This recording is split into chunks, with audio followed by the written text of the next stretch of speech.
క్రీస్తుకు సాక్షికి భూలోకానికి జీవించినది సర్వలోకమునకు కలిగే ఆనందము. దేవుని బిడ్డలారా, peace with God, peace of God, peace on earth, ఈ రెంటిని చేయడానికి యేసుక్రీస్తు వారు అవతారమూర్తిగా కన్య గర్భమును షెల్టర్గా చేసుకొని నరావతారిగా దిగివచ్చు. ఈ లోకములు సర్వ ప్రజల కొరకి ప్రాణం పెట్టుడు కొరకు సిద్ధపడ్డాడు. ఆయన చరిత్ర వాస్తవికంగా ఏదో కుక్కటి పురాణం కాదు, ఎక్కడో ఎవడో ఒకరు రాసుకున్నది కాదు.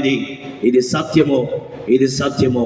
అది కంటాడు పిల్లారా, మీరు నన్ను నమ్మరు, ఎందుకంటే నేను సత్యం చెప్తున్నాను, సత్యము చెప్తున్నాను కనుక మీరు నన్ను నమ్మరు అంటాడు యేసుక్రీస్తు వారు.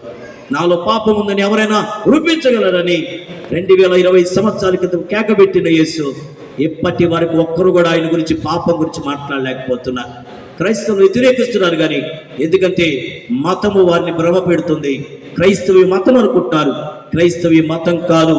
క్రైస్తవం సర్వ ప్రజలకు నశించిపోయే వారిని వెతికి రక్షించి పరలోకానికి నడిపించగలిగిన ఏకైక మార్గము peace with God, peace of God, peace on earth. ఈరోజు వైద్యులు మన వెనకాల ఉన్నారు. వారి దగ్గరికి రోగం తేలితే వ్యక్తిని చంపేరు. వ్యక్తి లోపల ఉన్న జబ్బుని మెడిసిన్ ఇచ్చి, ఒకవేళ అలా కాకపోతే దేవుని యాంటీబయాటిక్ ఇచ్చి, ఇంకా కాకపోతే వాళ్ళకంటే ఎక్స్పర్ట్ డాక్టర్ దగ్గర పంపిస్తారు. మనిషిని చంపడానికి కాదు, మనిషి లోపల ఉన్న రోగానికి మూలమైన క్రిములను చంపడానికి వారు వచ్చారు.